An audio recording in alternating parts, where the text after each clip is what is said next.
जो पूरा नहीं हो पा रहा है, आखिर कमी आ रही है तो किसकी आ रही है और क्यों आ रही है?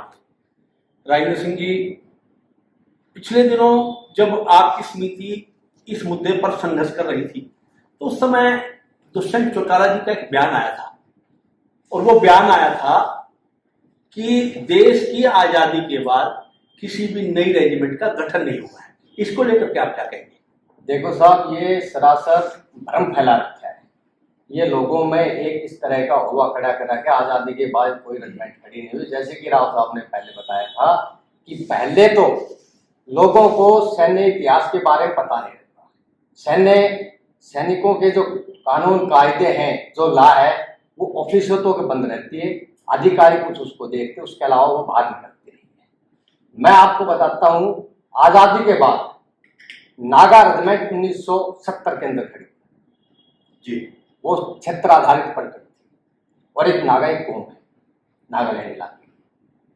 दूसरी सिक्किम स्काउट 1913 जो 15 के अंदर। लद्दाख रेजिमेंट जो स्काउट थी, लद्दाख रेजिमेंट को कारगिल की लड़ाई के बाद उसको रेजिमेंट बनाया गया। तो 3 उदाहरण किया आपके सामने। आई रेजिमेंट के गठन की विधानसभा में मांग उठी है, और सत्ता पक्ष हो चाहे विपक्ष हो, एमएलए हो या एमपी हो, हर कोई इस मांग को उठा रहा है। उसके बावजूद भी मांग को पूरा नहीं किया जा रहा। आखिर ऐसा क्यों? क्योंकि केंद्र जो है वो अपनी जिद पर क्यों अड़ा हुआ है? केंद्र जिद पर न रहा। केंद्र हमारी सिर्फ ये देखना चाह रहा है सहन शक्ति कितनी है इस अहीर कौम में। हकीकत ये है कि वो देखना चाह रहे हैं कि इनमें सहन शक्ति कितनी है। और हमारी जो कौम है ये शांति प्रिय कौम है। हम हरावल में लड़ते हैं, दुश्मन के साथ अग्रिम मोर्चे पर लड़ने के लिए तैयार रहते हैं। हम देश के अंदर देश की प्रॉपर्टी को हम अपनी प्रॉपर्टी समझते हैं, देश को हम अपना समझते हैं, लेकिन सरकार हमारे साथ द्वयम दर्जे का नागरिक का भेदभाव करती है। अगर ऐसा नहीं होता तो जितना भी सैन्य इतिहास है, सबका सैन्य इतिहास एक तरफ रख दो और अकेली 13 कमाओ रजांगला बटान के एक तरफ रख दो और उसके मेडलों की गिनती कर लो, इसका पलड़ा भारी होता, हमारा पलड़ा भारी होता है।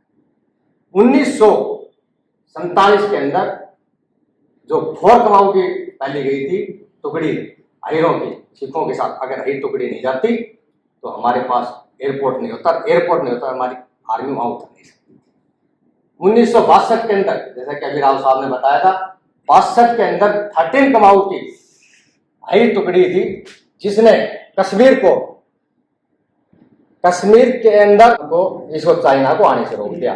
नहीं तो चाइना पूरा लद्दाख चाइना का हिस्सा होता, और वो जो आज लद्दाख के अंदर जो छोटी मोटी घुसपैठ कर रहा है ना, वो यहाँ बैठा रहता है, उसको करने की जरूरत नहीं।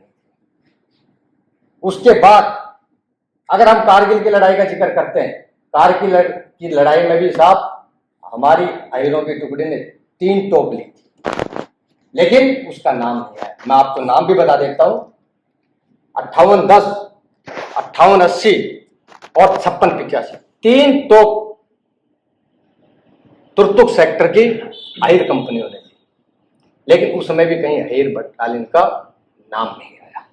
सिर्फ दुख इसी जगह होता है, ये हमारे मान और सम्मान का मुद्दा है। लड़ते हम हैं, नाम हमारा नहीं है।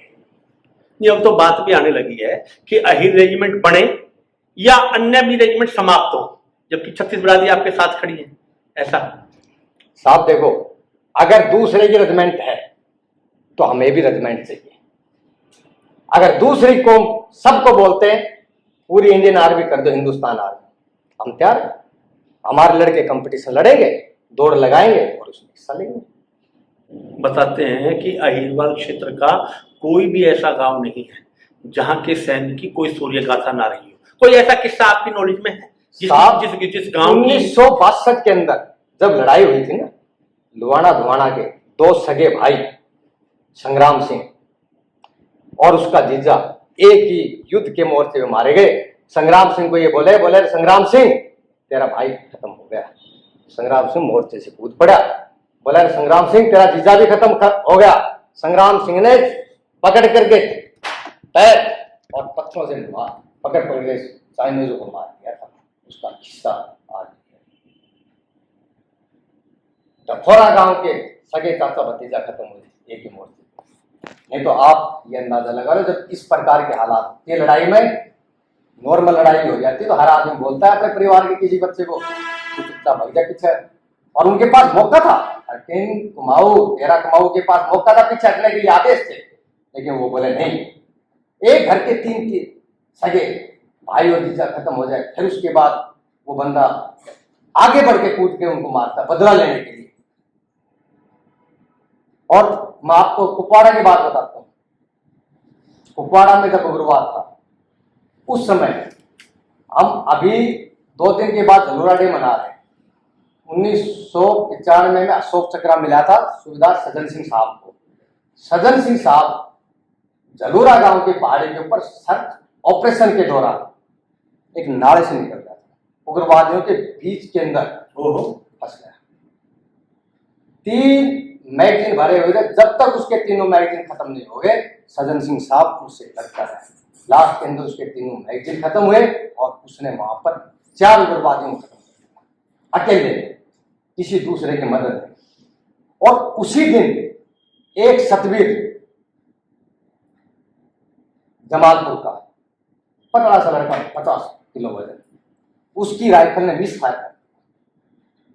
फायर कर दिया। नीचे उग्रवादी था, ऊपर सतवीर सिंह था हाइट में, और उग्रवादी ने उसके ऊपर बंदूक तान ली थी AK-47, और सतवीर सिंह उसके ऊपर कूद गया अपने राइफल लेकर के, सीधा उसके ऊपर कूद गया, राइफल के बट से उसको मार के उसके बांध। ये था उसमें जज्बा। ये हईर कौम के लड़कों के अंदर जोश है, ये मातृभूमि के लिए लड़ने, प्राण न्यौछावर करने की एक उनको जो बचपन से ही परंपरा मिली हुई है अपने पूर्वजों से। बच्चे पूछते हैं, मैं जब भी आता हूँ तो मेरे सारे बच्चे बात करते हैं, हाँ कोई किसी का ताऊ लगता हूँ, किसी का दादा लगता हूँ, कैसे लड़ाई लड़ी। उनको पहले से ये भर देते हैं, अब भाई ये कौन तो सिर्फ लड़ने के लिए पैदा हुआ।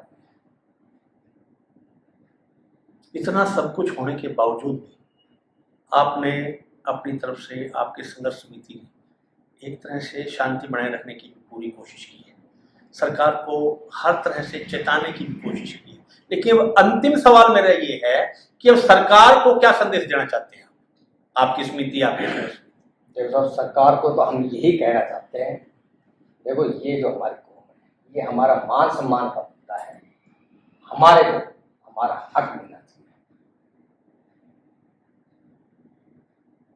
और ये गवर्नमेंट से हमारे को विश्वास है कि गवर्नमेंट हमारे को हमारा हक। आपको अब भी ऐसा लगता है कि इसी गवर्नमेंट में, इसी सरकार में आपकी इस समस्या का समाधान हो? सब बिल्कुल। धारा 370 है, 3 तलाक का कानून आ सकता है, CA आ सकता है, महिंद्रा आरक्षण बिल आ सकता है। तो ये तो छोटी सी चीज, इसका तो कोई देख भी नहीं रहा ना। एक तो गफलत की फैलावन विधेयक हमारे 26% कुमाऊं रेजिमेंट के अंदर है। हमारी सिर्फ उन बटालियनों को 13 को 11 और 2 बटालियन और मिलाकर के 5 बटालियन खड़ी कर तो करने का नाम दे दो। हम तो सेंटर भी साझा करने के लिए तैयार है। कुमाऊं और नागा का सेंटर है, कुमाऊं नागा हीरे का सेंटर कर दो, न गवर्नमेंट का खर्चा, जो पित्तल का जो टाइटल आएगा वो हम अपने पैसे खरीद लेंगे। तो ये थे अहिर रेजिमेंट संघर्ष समिति के पदाधिकारी, जिन्होंने स्पष्ट रूप से बताया कि अहिर रेजिमेंट का देश में गठन क्यों जरूरी है। और आज भी इस समिति ने, संघर्ष समिति ने अपनी आस केंद्र गवर्नमेंट से, सरकार से नहीं छोड़ी है। इन्हें आज भी उम्मीद है कि देर सवेर केंद्र सरकार इनकी